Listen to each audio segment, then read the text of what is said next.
keen on? The daily Now.tv chat show with some of the world's leading thinkers and writers. Hello everybody, it is Friday, March the 15th, 2024. Tech is in the news as always, dominated by this TikTok issue.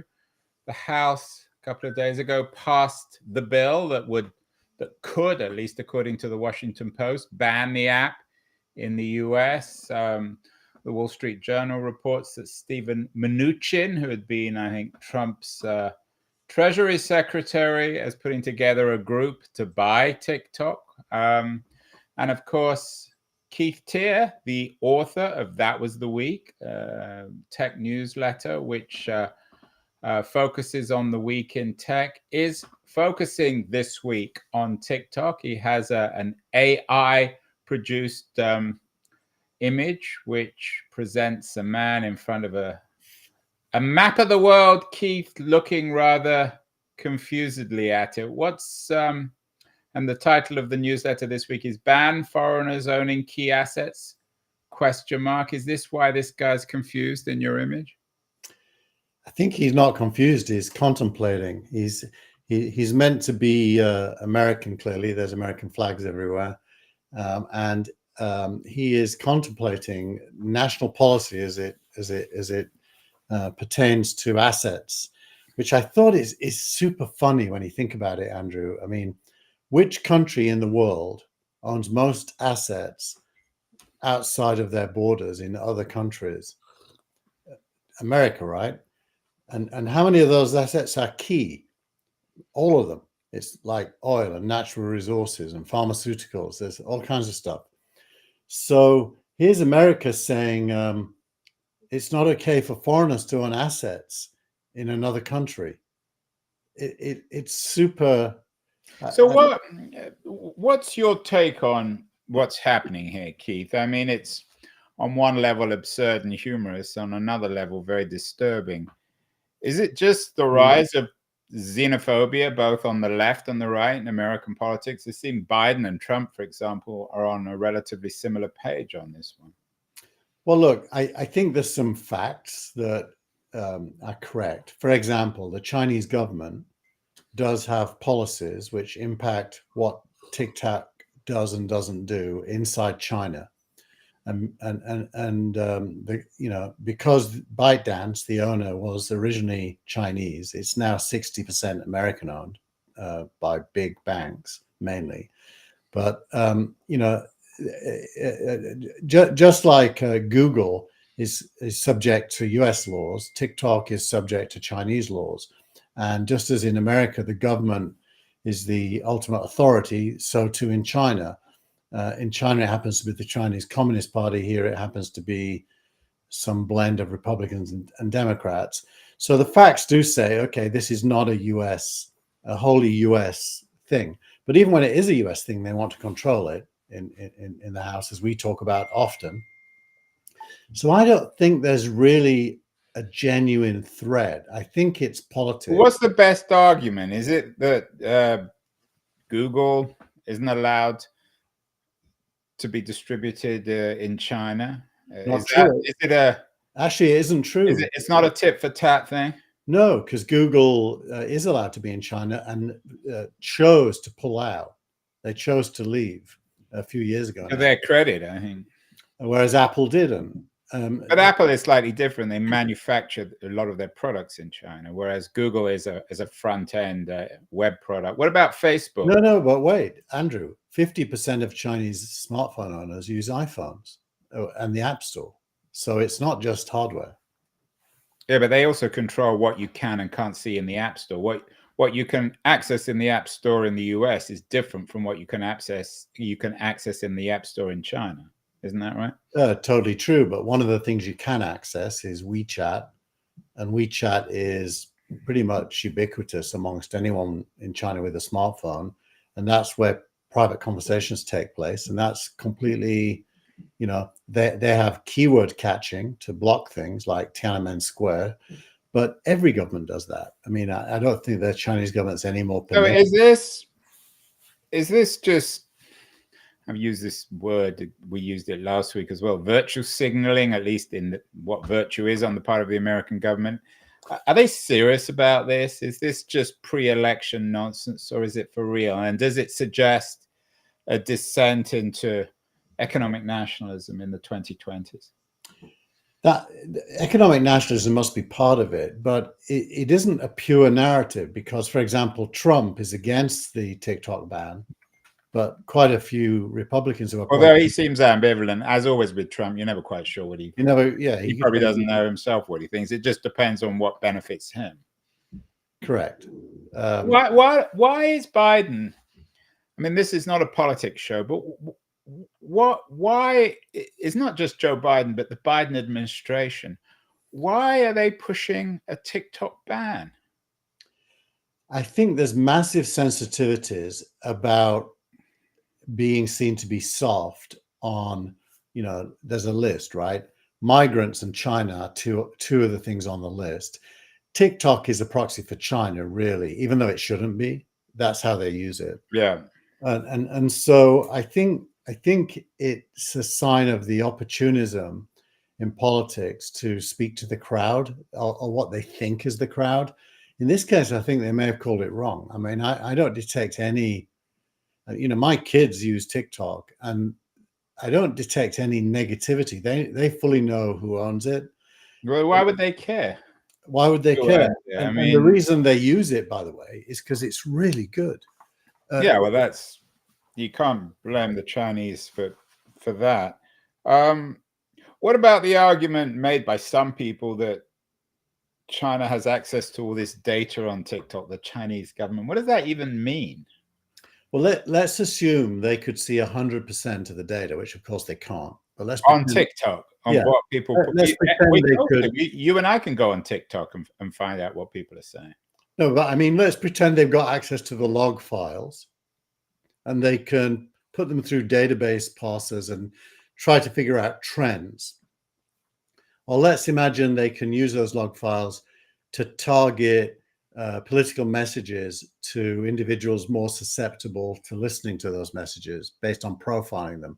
So even in the most extreme scenario where they're really pulling all the strings, which is clearly fake, they're not doing that.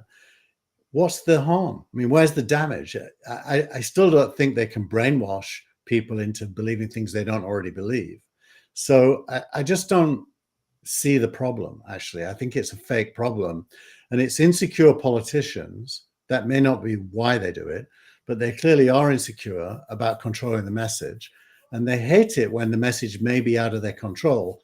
And let's be honest, for the last 20 years, day by day, the message is more and more out of their control. And by them, I mean politicians, mainstream media. The message doesn't emerge anymore from the old channels. Usually it was American-owned businesses. Now it's... Yeah, and if this is, as you say, 60% owned by American banks, why would the Chinese care anyway?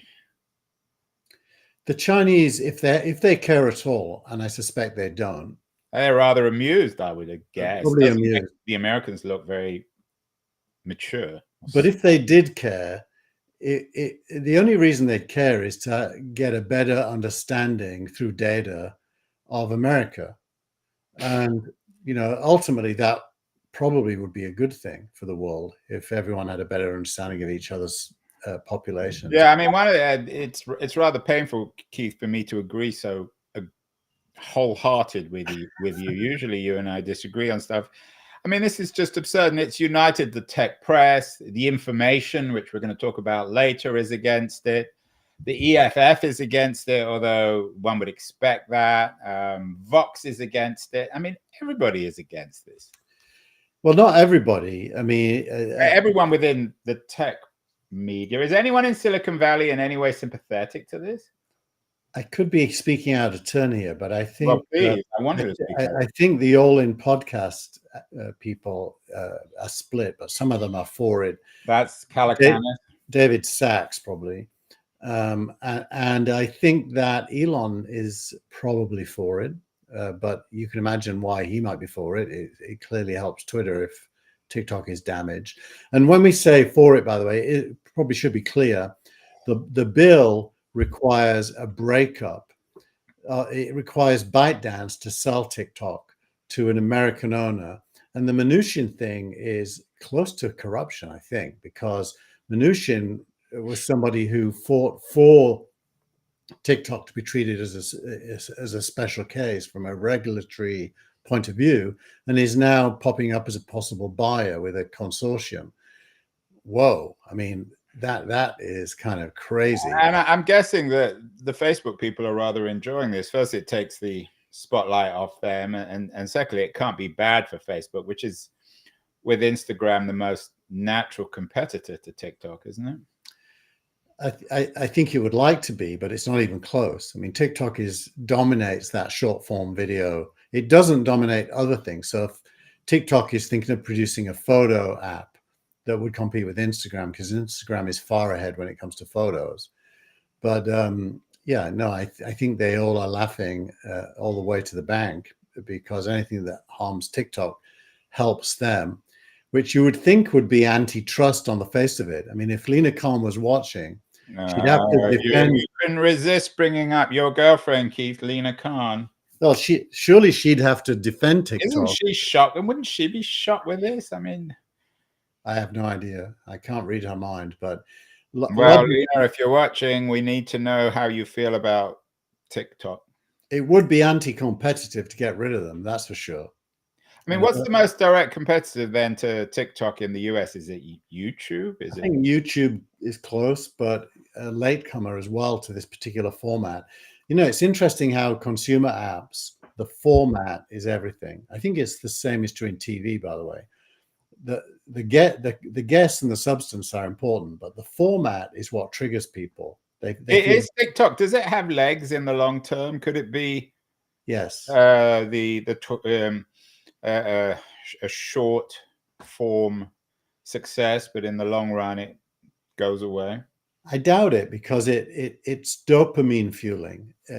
What it does, I watch, my wife Jenny is a TikTok enthusiast, and she can spend, you know, in her downtime in the evening, instead of binge watching TV for 2 hours, she can literally spend 2 hours on TikTok, and I hear her laughing, belly laughing, chortling, because it feeds the stuff that she finds funny, and the algorithm there is so good at repeat, you know, experiences, but different content. How do you feel, Keith, about your wife being in the control of the Chinese government? Is this the Manchurian Candidate all over again?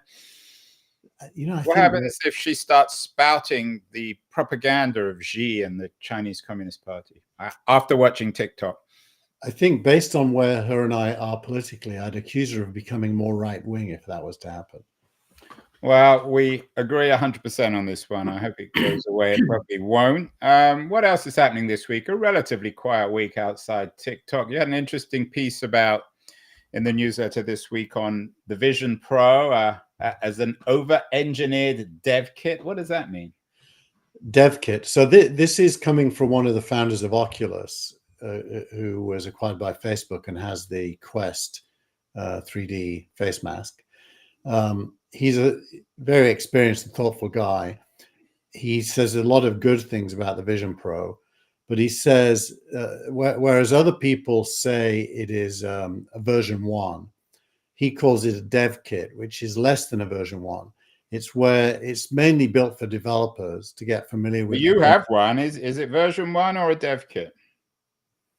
I used it yesterday to construct the newsletter, which is the first time I've used it to do a piece of work.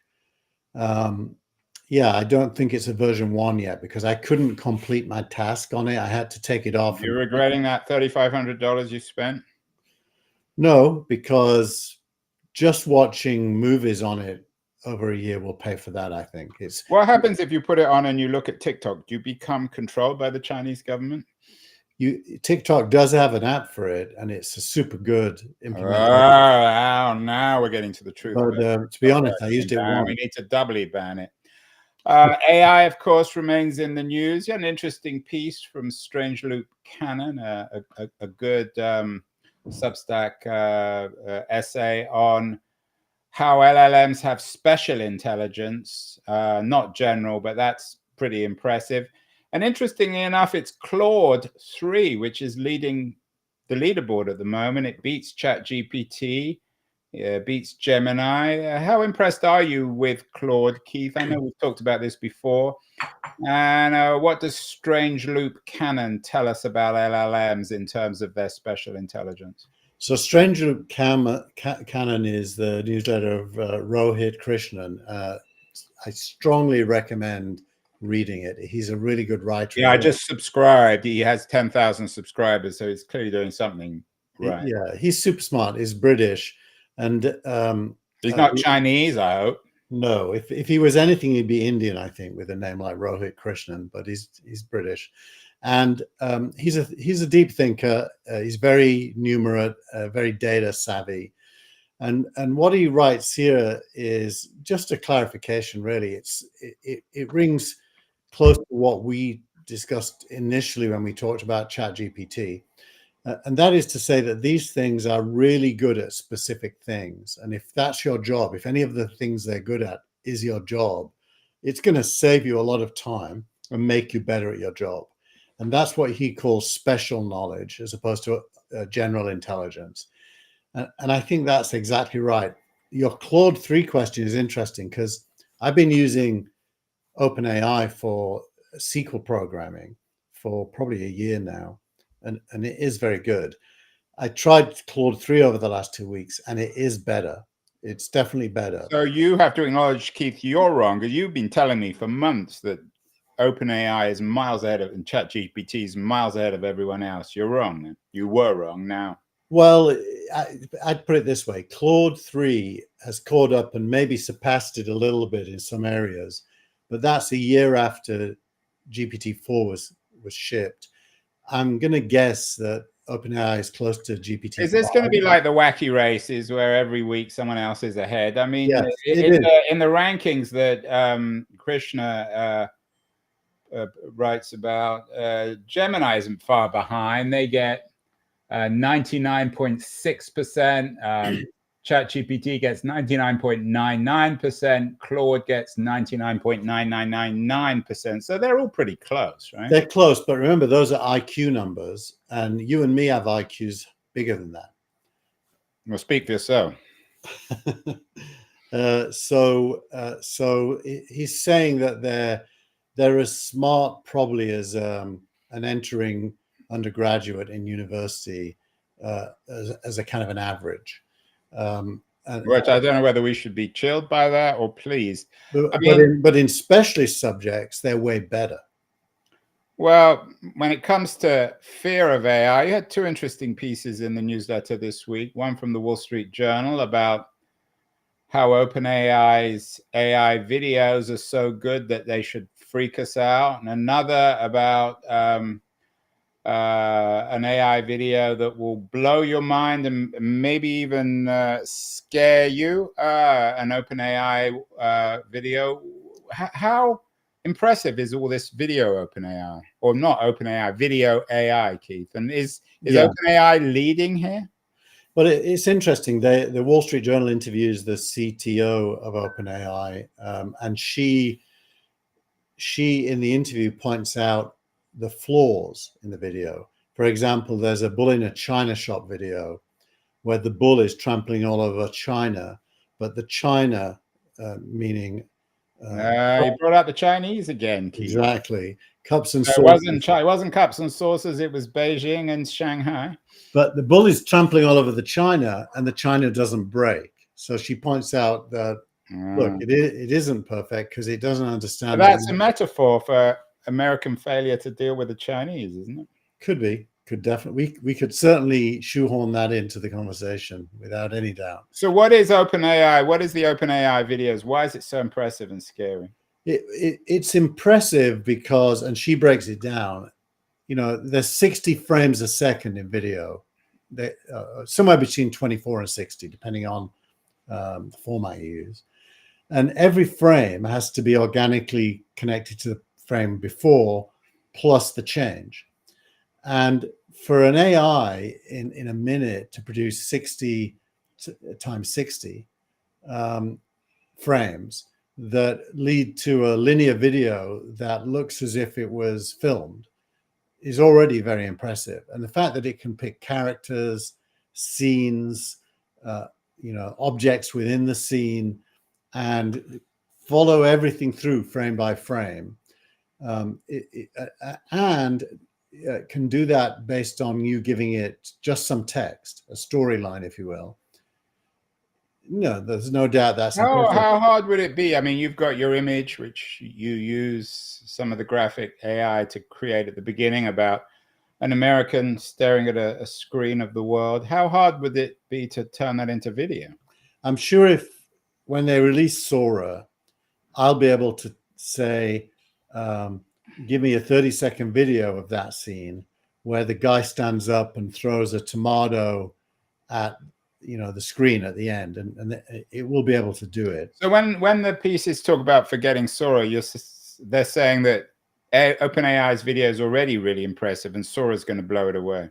No. So Sora and OpenAI is the same thing. No, I understand. So even now, pre-Sora, OpenAI has an impressive video tool. Is that right? Now the second one you're showing with the robot that's actually different. That is a robot made by. Oh, that's Figure AI. Figure, and they've made a robot, and this video is a demo of the robot interacting with a human being, carrying out tasks that the human asked it to do, including giving him some fruit to eat, stacking some dishes in a dryer, various things, with verbal feedback. They talk to each other. Sounds like what a husband does with their wife. In my case, it's the wife. Fruit.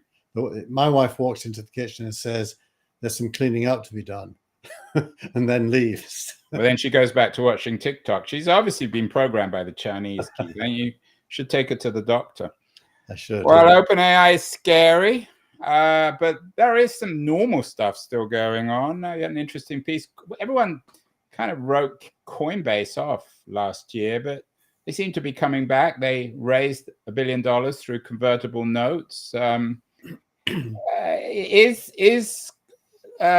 Is crypto coming back? Well, you have to say yes to that. Look, Bitcoin, I haven't looked today. Yeah, we talked last week about the price of Bitcoin. I'm not sure what the numbers are this week. It got to $70-something thousand at one point this week. I don't know if it's still there. And somebody in the chat can tell us. And the associated crypto coins like Ethereum and Solana have also gone up massively. So I think you do have to say crypto is back. It's mainly Bitcoin centric, however. The ETF that BlackRock built on the stock exchanges now has more than $10 billion of money flowing into it. Greycroft, is it Greycroft? Gray something, maybe Grayscale, but the one that was already in existence, it has something like 90 billion. And there's a company that simply MicroStrategy, I think it's called, that only buys Bitcoin with its cash. It has the largest pool of Bitcoin, and its stock price has gone up. My prediction will be that this will come back to bite us. We'll see. It's always easy to predict these things. Meanwhile, Stripe continues to do well. I think they announced that they weren't going to do an IPO this week, but their growth continue, at least according to TechCrunch, continues to impress. As total payment volume tops $1 trillion. Tell me about Stripe and their place in the new world, Keith. Well, look, it's a kind of a known thing in startup world that you should go to a VC with a deck and you should give them a big number. In Stripe's case, that big number is the world's GDP, which is about 120 trillion. And you should say, we think we can get 1% of this big number. And then VCs, if they believe you, should give you money. In Stripe's case, they've done it. I mean, $1 trillion is close to 1% of global GDP. And it's flowing through their payment system, which is embedded in most websites and apps. So that's astonishing. And what percentage of that comes back to Stripe? What's the revenue model? it'll be super tiny because it's the right. But even what a 0.0001% of $1 trillion is a lot of money. It'll be more than 1%. More than 1%. Yeah, because they have transaction fees. So on why don't they do an IPO? They'll choose their time. I think it's interesting. The Reddit IPO is going to take place next week. I didn't put it in the. Yeah, that's not a very interesting one. But Stripe is part of the new plumbing, isn't it? I mean, well, there is a correlation. The currency of an IPO is free cash flow and the rate of growth of the free cash flow. So that is to say, after you've paid all your bills, including your taxes and everything, how much is left over? And how fast is that number growing? Now, in the case of Reddit, it's not a good answer. And in the case of Stripe, I suspect it's also not a good answer. So exposing yourself to public markets, you have to have growth, percentage growth from a base that is, good enough for the market. And then they will give you a multiple valuation on that. Reddit is IPOing at only 6 times its revenue, which is low, because because the normal market for a company like Reddit would be, I don't know, 10 to 20 times its revenue. So 6 times is on the low side, and that's because the stock market as a whole has got what we call depressed multiples. I think Stripe is going to try to time it so that it isn't hammered in its valuation. Reddit's going out at 6 billion. Its prior private valuation was 3 times bigger than that. Well, you would think that this would suggest that Keith would have given either Reddit or Stripe Startup of the Week, but he hasn't. He's gone for the information, which is it's an encouraging story, Keith, because we do so many stories on the crisis of journalism and the collapse of all these online publications. The information this week got honored with 5 Best in Business Journalism Awards. It's a good story. It's a good product.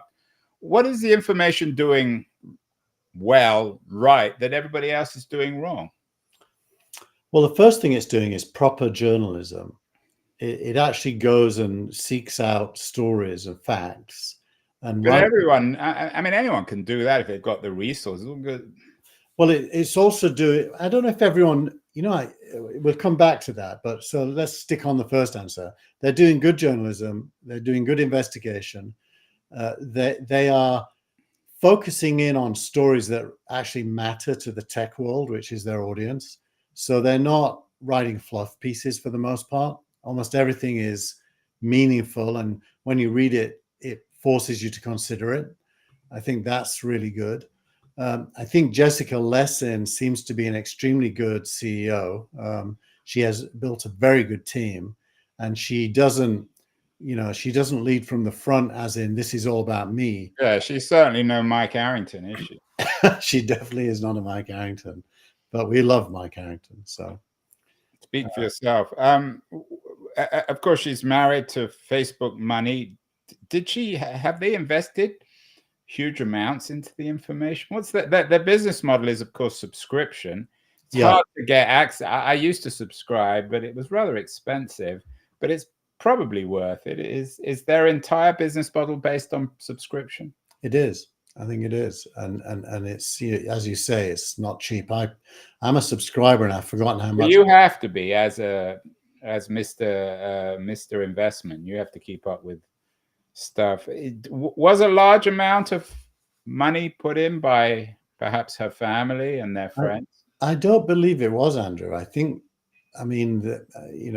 should be careful here because I actually don't know the facts, but yeah, my impression is it was bootstrapped from the beginning. With very impressive, and you have to assume that the New York Times, which is always desperate for acquisitions, or the Washington Post, or the Wall Street Journal, they'd all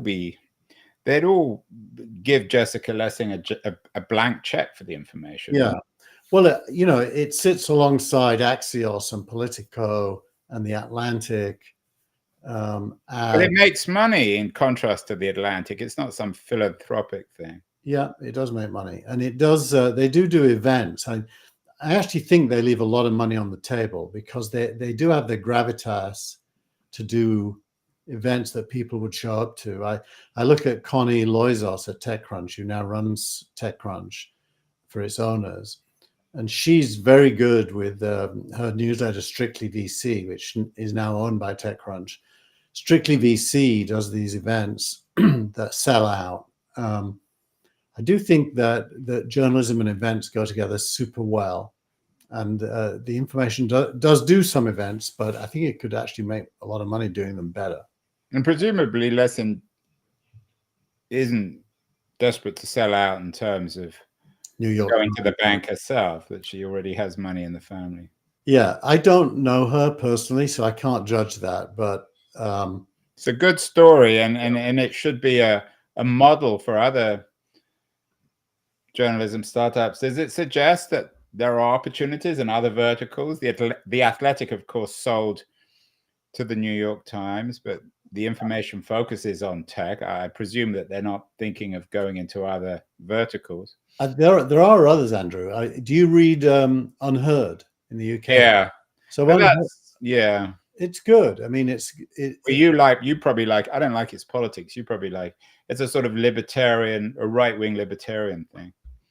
Well, it depends. Like Jake Ferrady, who's the son of my former professor, Frank Ferrady, is an editor there. And he's definitely, I wouldn't characterize him politically, actually. He's just a curious investigator. Yeah. And he's super good. That team, it's really all about the team. I mean, the information starts with Jessica Lessin. I think Unheard starts with Jake Ferrady and a couple of others. Is Ferrady the editor at Unheard? He's not the executive editor, but he's one level down from that. But they do all the work, basically. Well, congratulations on the information. They have the most important award, Keith's Startup of the Week. And finally, it wouldn't be That Was the Week unless Keith was writing about his hero, Elon Musk. And we have an X from Cyan Bannister, herself a distinguished figure in Silicon Valley, thanking Elon Musk. It's worth reading out, actually, Andrew. Yeah, I'll read it out. Many periods during our history, we would have built statues of Elon and celebrated him. Let's not wait to do it posthumously, as so many have done with others, but instead celebrate him today and continue to cheer him on. In the face of great adversity, he and his team continue to astonish and bring humanity to greater and greater technological advancements. And of course, what she's talking about is SpaceX, for what she says, doing the unthinkable, launching a giant Starship rocket into space. Although I'm not sure she covers this, it did get lost in the Indian Ocean. But I assume you agree with Bannister, Keith? Yeah, it got lost on re-entry, and it did re-enter, which is the largest object to ever re-enter the Earth's atmosphere. So re-entry was not a non-trivial operation, as was getting into orbit a non-trivial operation, and it succeeded at both. And then sometime between re-entry and landing, they didn't have control over it anymore. Probably the Chinese took it over. But it does mean that, he learns. He does these experiments to learn, and this is the third of these. But he doesn't do them just for himself, does he? No. But the prior two had worse problems earlier, and so he's basically pushing the envelope by, accepting mistakes, learning from them, and then let's make a different later mistake. My guess is the next time he does it, it will re-enter and it won't be lost. And then you have a huge Starship that's capable of taking very large payloads a very long distance, which is a massive breakthrough. He doesn't. I mean, I take her point, but he doesn't do a lot to help his own reputation. You can say that. I mean, he clearly doesn't care, or he goes out of his way to be disliked. I thought a lot of people cheered him on this week when he decided not to partner with Don Lemon. You would think. Yeah. What did you make of that? I don't know why he did it in the first place. Yeah, it's hard to tell. I think we have to wait until we see the interview. But Don Lemon is self-obsessed kind of narcissist, and Well, it's and so is Elon. So yeah. it's Although kind Elon of, is I would think a bigger. I don't know anything about Lemon. yeah. Well, I think he's a bit full of himself. Let's put it that way. That neither one of them are particularly humble, and so it was never going to work. And sure enough, it didn't. But Elon has the purse strings when it comes to X, so his show was cancelled. A bit like Apple cancelling Jon Stewart, which I'm actually more concerned about that, because that was because they didn't like what he was saying. And should we? I mean, I'm not suggesting that Bannister was doing this to get more followers on X, which is owned by Musk, but should we be concerned in a week, Keith, where we're worried about the supposed totalitarian Chinese government? Should we be concerned that this sort of thing, these sorts of statements, this hero worship is being articulated on the very platform that Musk owns and uses to peddle his own statues, or at least try to encourage people to build statues for himself? You know, Dennis Pombriant, who's on the Gilmore Gang, his quote was "sideshow," and I think that's probably just about right, because in the real world, leading up to November, there are real issues about the future of our lives, and those probably should be center stage, not the personalities. I'm not a big. I hate watching these TV shows that, you know, reiterate Trump's history over and over again as if that is enough to defeat him. But on actual issues, it feels as if we should be talking about those. And I think, you know, Trump overall gets a 9 out of 10 for improving humanity, and a 1 out of 10 for Trump or Musk? Sorry, Musk. I mean, whoops, that was, you gave yourself away there, Keith. Easy to confuse the two. You get thrown off the Gilmore Gang when you're giving Donald Trump 9 out of 10. Yeah, so I think Musk gets a 9 out of 10, but he gets a 1 out of 10 for marketing, and some of his opinions recently I strongly disagree with. Like, he's become massively anti-immigrant, almost going along with the "immigrants are criminals" meme. Not as almost. An immigrant, there's certainly an irony there. Yeah. So he, you know, you can't really say you're in Musk's camp, because he says things you. So no statues for the moment for Elon Musk, you're saying? Maybe a statue of Musk shaped as a starship could be okay.